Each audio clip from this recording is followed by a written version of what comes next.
হ্যাঁ, এবার দেখো, এবার বাইর করুম হয়েছে এলসিএম। এলসিএমটা কেন বাইর করে? এলসিএম এর ফুল ফর্ম কীতে? এলসিএম এর ফুল ফর্ম হচ্ছে লোয়েস্ট কমন মাল্টিপল।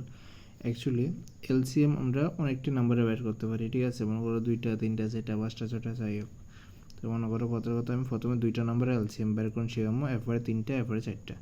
তো আমি যদি মনে করো বাইর করতেছি 55-এর আর 70-র মধ্যে এলসিএম বের করতেছি, তাহলে এটা কীটা করতে হবে? তাহলে এটারে তারারে এক লগে করতে হবে। এলসিএমটার সময় এক লগে করে, এসিএফটিসি আলাদা আলাদা করে এক লগে করা যায়। একটা ডিভিশন মেথড, একটা আলাদা মেথড থাকে, বাট আমরা এই মেথডেই, বাট এসিএফটা আমরা এর আগে আলাদা আলাদা মেথডে শিখছি। আর এবার এলসিএমটা এটা এক লগে করে, ঠিক আছে? তো এবার এই দুটোটারে কমন একটা নাম্বার নিতে হবে যেটাতে এই দুটোটা যায়। তো আমি 5 নিলাম, 5 দিয়ে দিছি।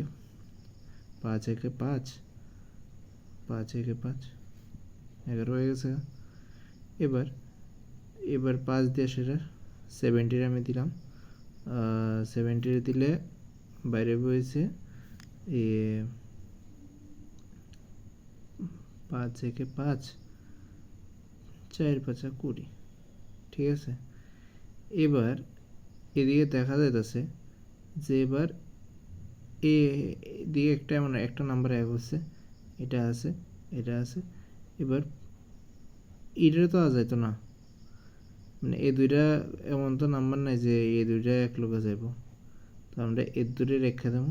এবার এই নাম্বারটির মাল্টিপ্লাই অ্যাপ্লিকেশন করুন। এবার এলসিএম অফ এই দুটো নাম্বার হইব 5 ইন্টু 11 ইন্টু 14।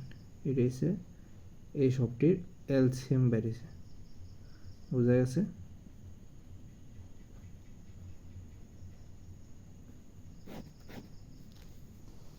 এটা হচ্ছে আমরা কোশিসে দুই সংখ্যার এলসিএম।